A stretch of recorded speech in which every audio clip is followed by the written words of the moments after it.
Section 1. A man wants to find out about taking part in a dragon boat race. Listen to the conversation between the man and the woman and answer the questions. First, you have some time to look at questions 1 to 5.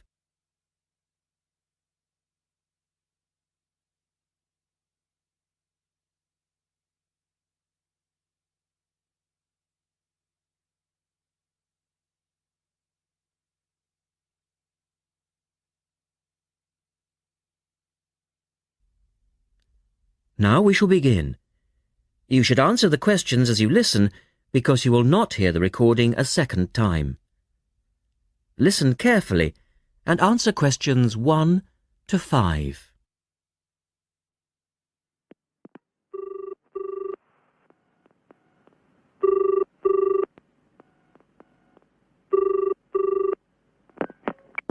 Scope Charity Office. How can I help you?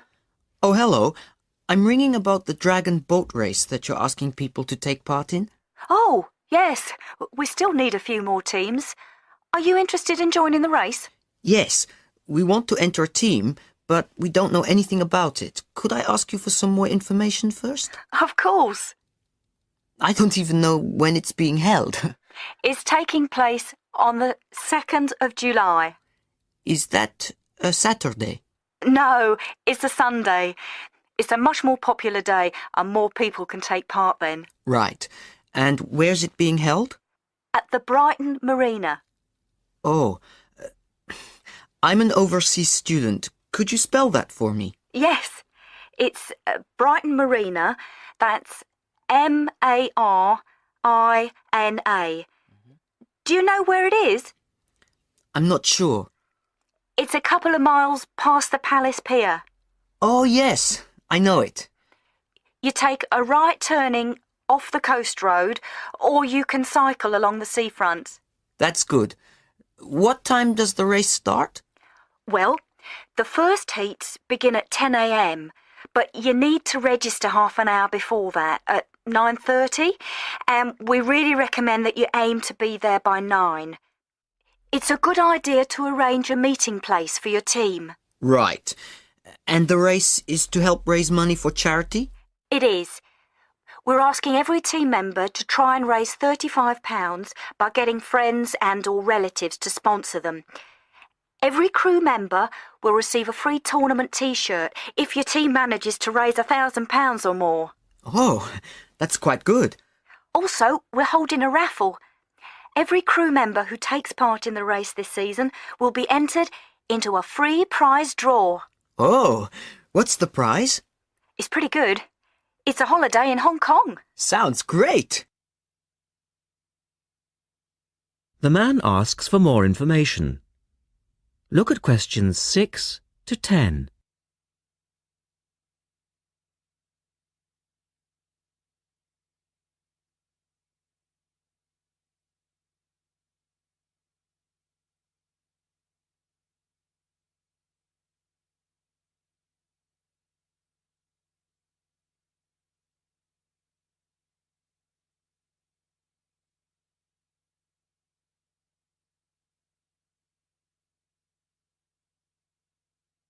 Now listen to their conversation and answer questions 6 to 10. Is there anything else you need to know? Could you just tell me a little bit more about the teams? Well, you need to have a crew of 20 people for your dragon boat, and you then need to agree on who's going to be the team captain. That will probably be you. Fine. I've got a group of 20 people who are interested. Do all the team members have to be a certain age? Well, there's no age limit as such, but if you have a team member who's under 18, then they have to get their parents' permission to take part. Yes, that makes sense. It isn't dangerous, but we do have boats that turn over in the water, and for that reason we need to insist that everyone wears a life jacket as well. And you can hire life jackets from us when your team arrives. What do you advise people to wear? Well, most people wear a T-shirt shorts and trainers. I certainly wouldn't recommend that you wear jeans or boots. In fact, it's a very good idea to bring some spare clothes. Okay. It can get quite cold and wet if the weather's bad, and there's quite a bit of hanging around, especially if you qualify for the semi-finals or the final. I see what you mean. Have you got a name for your team? Oh, not yet, no. Well, you need to decide on one and then put it on the entrance form, which I'll send you. Oh, okay. So, if you'd like to give me your address, I'll be happy to send details first class.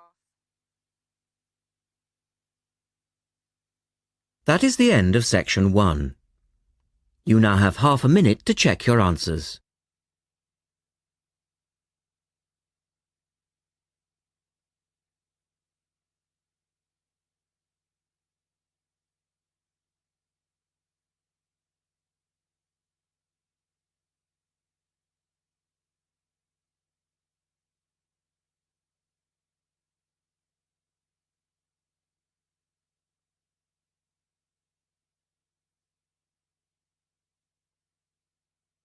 Now turn to section 2 on page 92.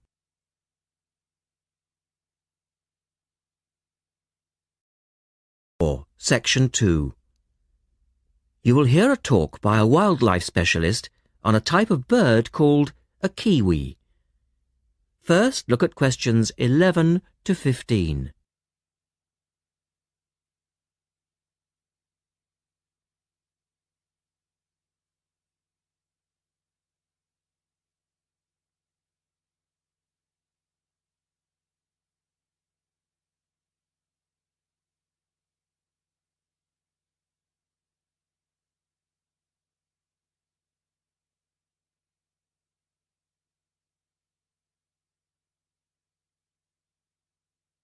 As you listen to the first part of the talk, answer questions 11 to 15.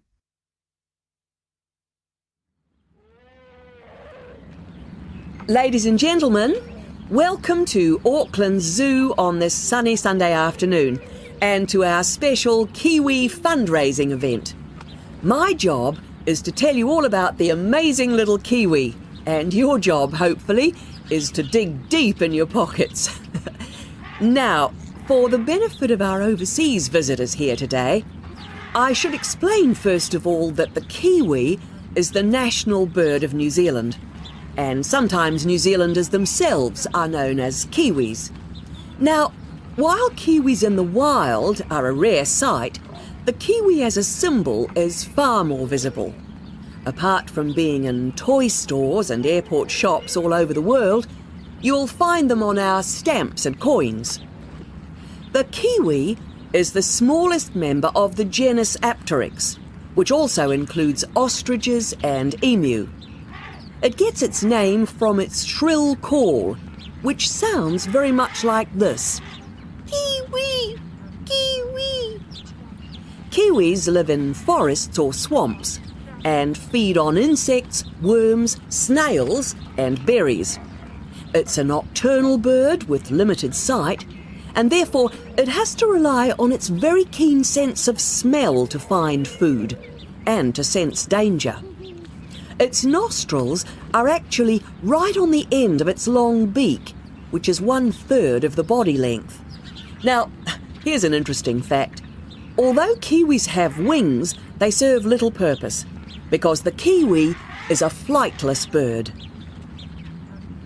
Since white settlement of the islands, kiwi numbers have dropped from 12 million to less than 70,000. And our national bird is rapidly becoming an endangered species. This is because they're being threatened by what we call introduced animals. Animals which were brought to New Zealand, such as cats and ferrets, which eat kiwi eggs and their chicks.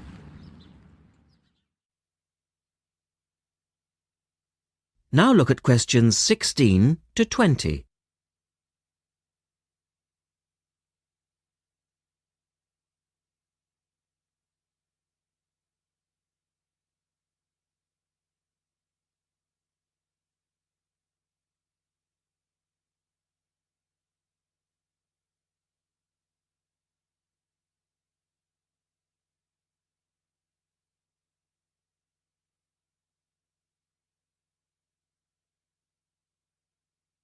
As the talk continues, answer questions 16 to 20. And so we have launched the Kiwi Recovery Programme in an all-out effort to save our national bird from extinction. There are 3 stages to this programme. Firstly, we have the scientific research stage. This involves research to find out more about what kiwis need to survive in the wild. Then secondly, we have the action stage. This is where we go into the field and actually put our knowledge to work. We call this putting science into practice. And then we come to the 3rd stage, the global education stage.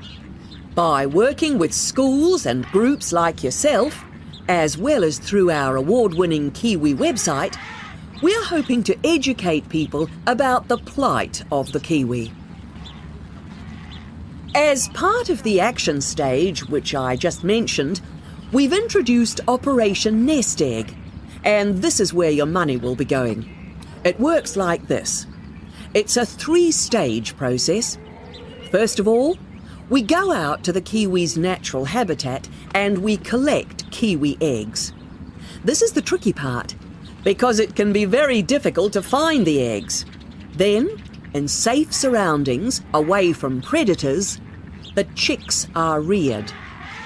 Now, this can be done on predator-free islands or in captivity. They're reared until they're about 9 months old, at which stage the chicks are returned to the wild. So far, it's proving successful. And since we started the program, some 34 chicks have been successfully raised this year, and their chances of survival have increased from 5 to 85%. However, it's not time to celebrate kiwi survival just yet. About 95% of kiwi chicks still don't make it to 6 months of age without protection, which is why Operation Nest Egg is so important. And we ask you to give generously today.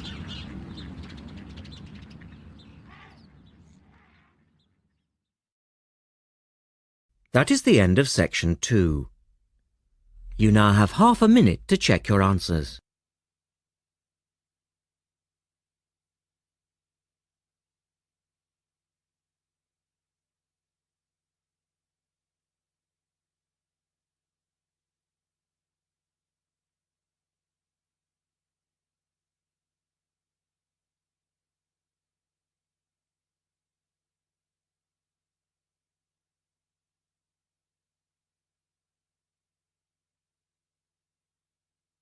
Now turn to section 3 on page 94.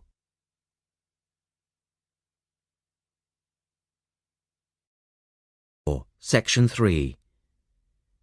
In this section, you will hear a discussion between 3 people in a university tutorial. In the first part of the discussion, they're talking about city traffic and the motor car. First, look at questions 21 to 24.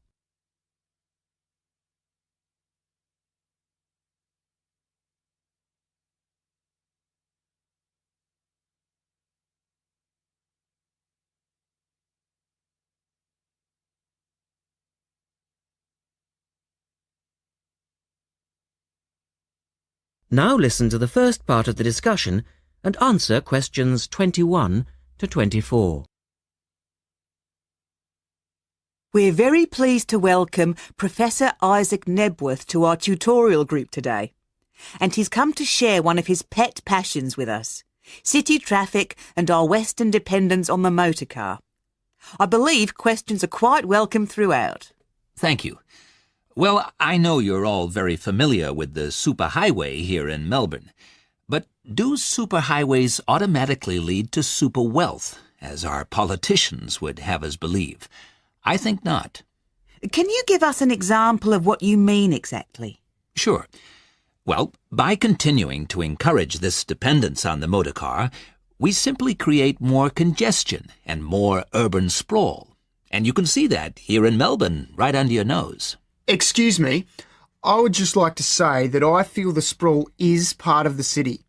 The freeways mean people can enjoy the benefits of living away from the centre on larger blocks with gardens, but still be able to drive back into the city centre for work or entertainment. Well, I'm not convinced that people want to do that. And is our money being well spent? It may be okay for you now, but come back to me in 5 years' time. Let's take CityLink, for example, the new freeway here in Melbourne. Well, I use the freeway all the time. I think it's great. Ah, yes, but it cost $2 billion to build, and you could have gotten 10 times the value by putting the money into public transport. If you give the automobile road space, it will fill that space, and you'll soon find you'll be crawling along your CityLink. But surely you cannot simply blame the car.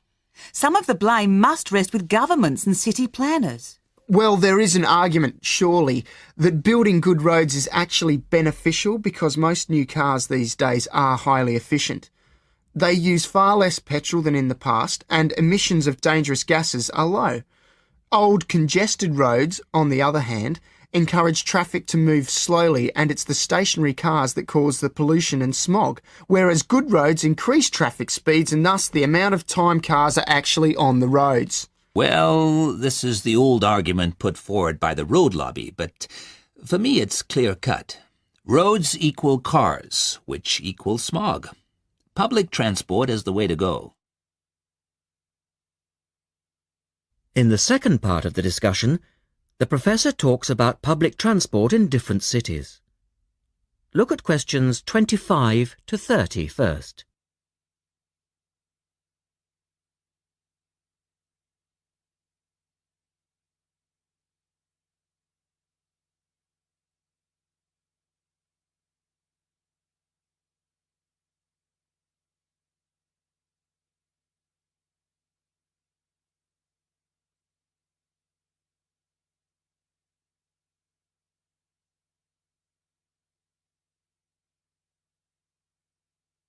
As you listen to the discussion, complete the questions about public transport.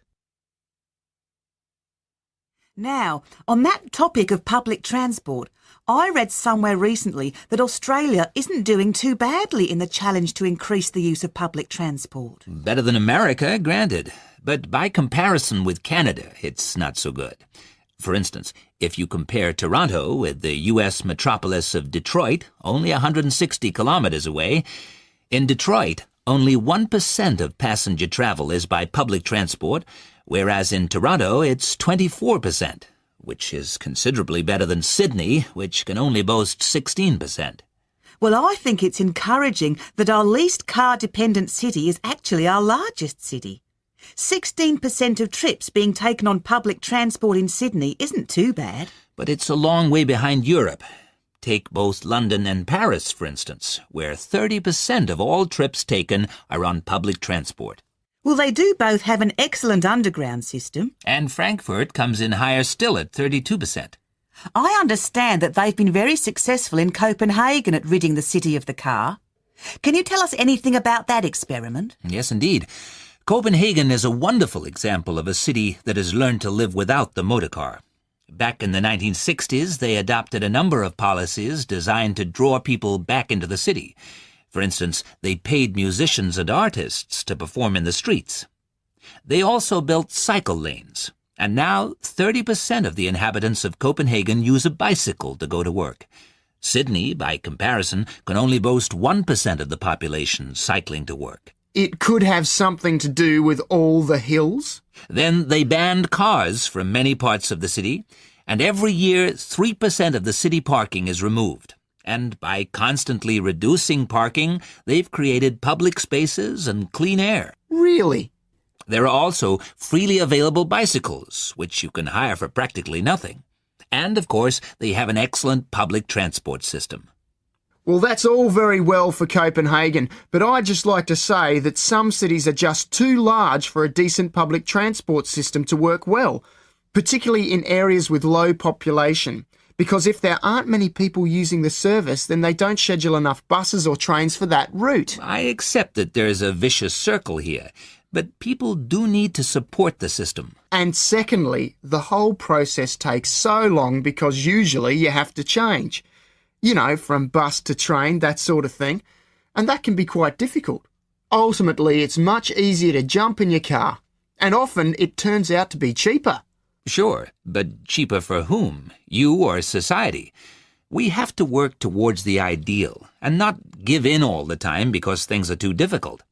Anyway, let's move on to some of the results of the survey, which I think you'll agree. That is the end of section 3. You now have half a minute to check your answers.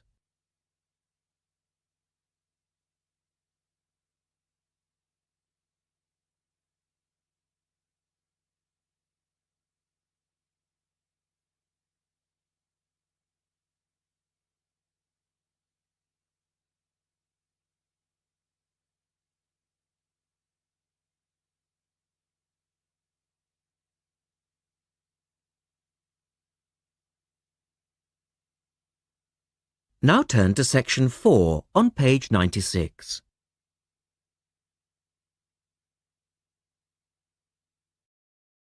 Section 4. You will hear a lecturer talking about food preservation. First, you have some time to look at questions 31 to 37.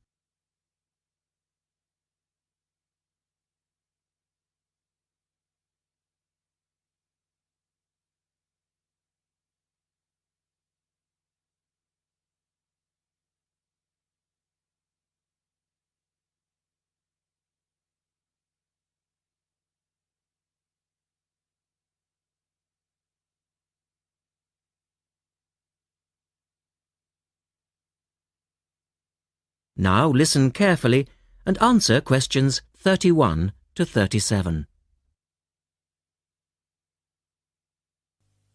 In today's lecture, I'd like to look at the topic of food preservation and start by asking the obvious question, why do we need to preserve food? Well, apart from keeping it fresh for our daily needs, many foods, such as fruit and vegetables, are only available at certain times of the year, so if we want to be able to eat these foods all year round, we need to preserve them. We also need to preserve food for export overseas to make sure that it doesn't perish in transit. And lastly, we need to be able to preserve food for when there are food shortages. There are a number of methods of preserving food which involve both high and low temperatures, chemicals, irradiation, and drying. Let's have a look at these in turn.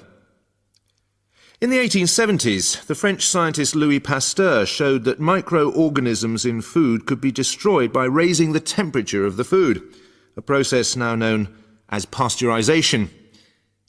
This involves heating milk to just 65 degrees Celsius for 30 minutes. A new method, the ultra-high temperature, or UHT process, involves heating milk to 150 degrees Celsius for 3 seconds. The advantage of treating milk in this way is that it lasts much longer, though I tend to feel, and I'm sure many of you would agree, that taste is somewhat sacrificed in the UHT process.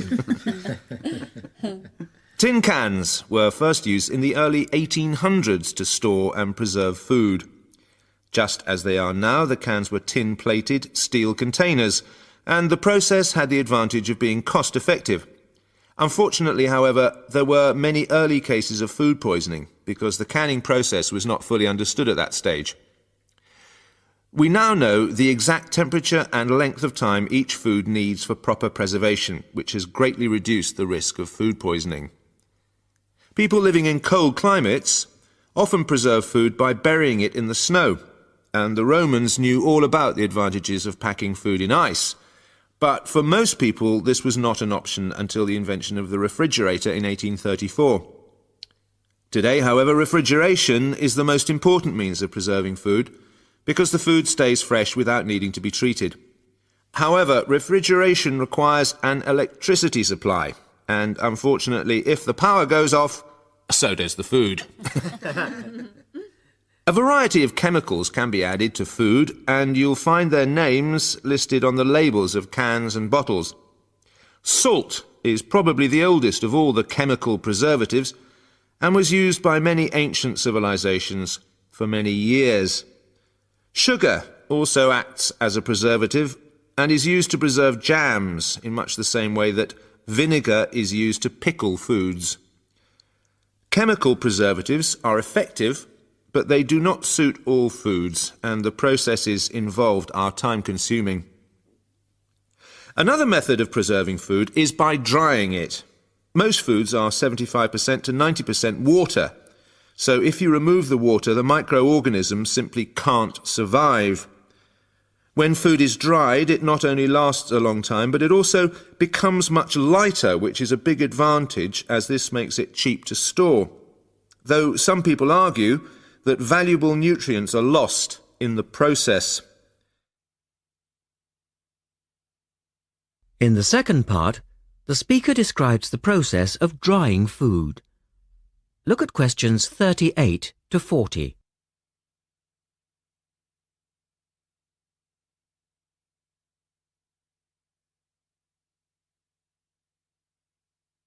Now listen carefully and label the diagram. Early methods for drying food involved cutting it into strips and hanging it in the sun or over fires. But there are now a number of more modern methods which involve the use of recent technology. One of these is known as roller drying, and it's a highly effective way of making dried foods from liquids, such as soup. Have a look at this diagram to see how it works. Well, first of all, the hot soup is poured in at one end here. The liquid spreads to form a thin layer on a heated belt. The liquid dries as it moves along. By the time it reaches the end of the belt, all the water has evaporated, leaving only dry powder. A blade then scrapes the dried material off the roller and captures it in powder form. All you have to do is add boiling water, and you have your hot soup back again, ready to drink. Another method is called freeze drying, and for those of you who still remember... That is the end of section 4.